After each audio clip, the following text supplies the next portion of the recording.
Assalamu alaikum, welcome to new lecture, and in this lecture we will do some miscellaneous questions, and in that questions we will resolve fractions into partial fractions. ठीक है, तो ऐसा करते हैं, हम बहुत basic सी examples यहाँ पे कंसिडर करते हैं और चेक करते हैं कि हमें कैसे पता चलेगा कि हम कैसे इनको कन्वर्ट कर सकते हैं पार्शियल फ्रैक्शंस में. ठीक है, conversion into partial fractions basically हमने डिस्कस करना है.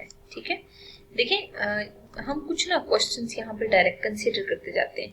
देखिए x minus two upon x plus two into x plus three.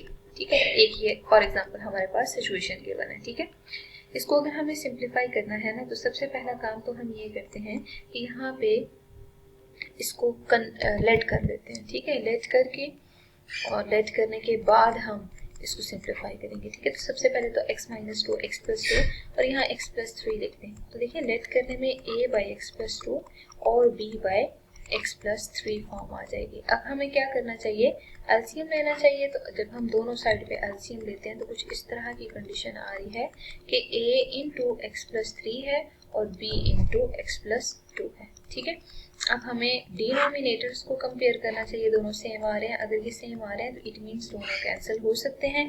अगर ये कैंसिल हो सकते हैं तो हम क्या करते हैं, इसको प्रॉपर लिखना चाहें तो कुछ इस तरह की situation, x minus two equals a into x plus three और b into x plus to.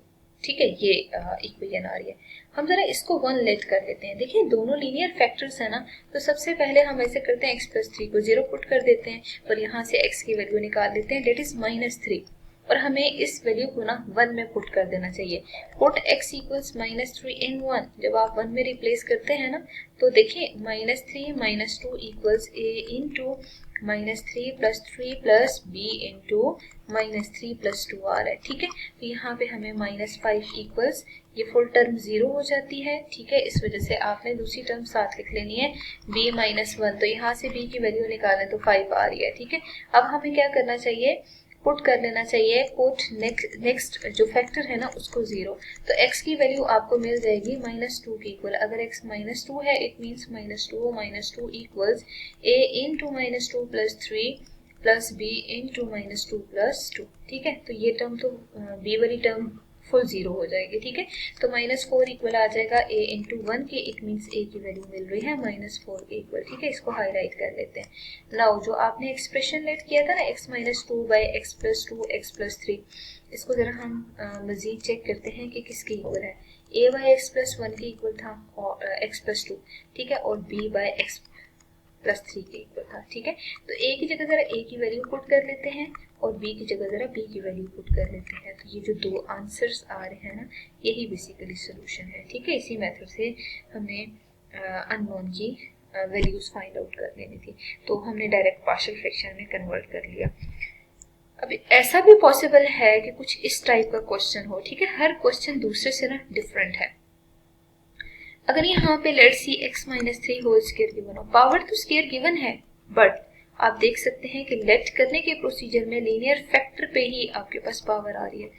a by x minus three और b by x minus three whole square ले लें. ठीक है, अच्छा अब आप देखें कि one by x minus three whole square और यहाँ पे देखें अगेन एक्स माइनस थ्री का होल स्क्वायर, तो सिर्फ हमारे पास आएगा एलसीएम में. तो यहाँ पे a into x minus three plus b into one आ जाएगा. ठीक है, तो यहाँ पे वन इक्वल्स ये one by x minus three whole square equals a into x minus three plus b divided by x minus three whole square आ रहा है. ठीक है, आप क्या करें, दोनों साइड से जरा x माइनस थ्री को कट कर दें.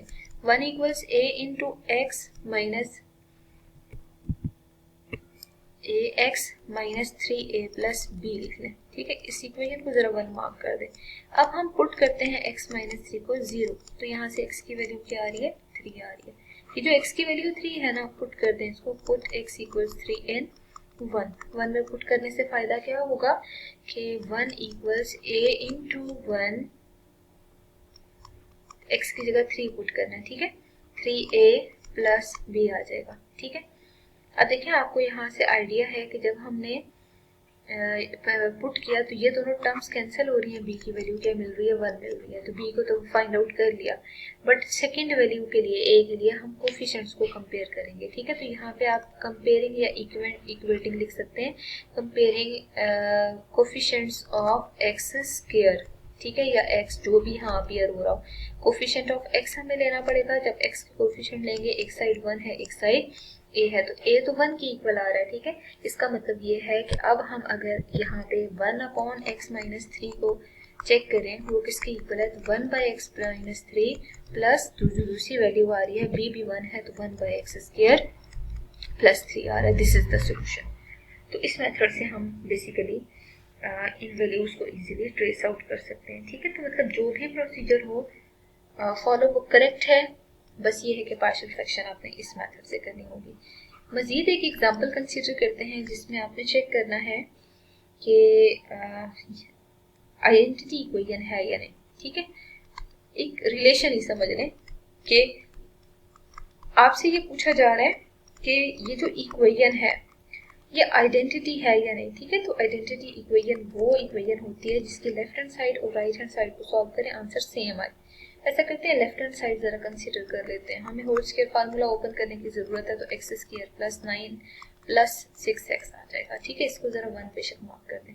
अब देखें राइट हैंड साइड को देखें तो ये सारी की सारी अनलाइक टर्म्स आ रही हैं, तो अनलाइक टर्म्स तो सिंप्लीफाई नहीं होती। अगर अनलाइक टर्म्स सिंप्लीफाई नहीं हो रही, इसका मतलब ये है कि आप कंपेयर कर सकते हैं from left hand side and right hand side. You can see here के left hand side right hand side equal है, ठीक है।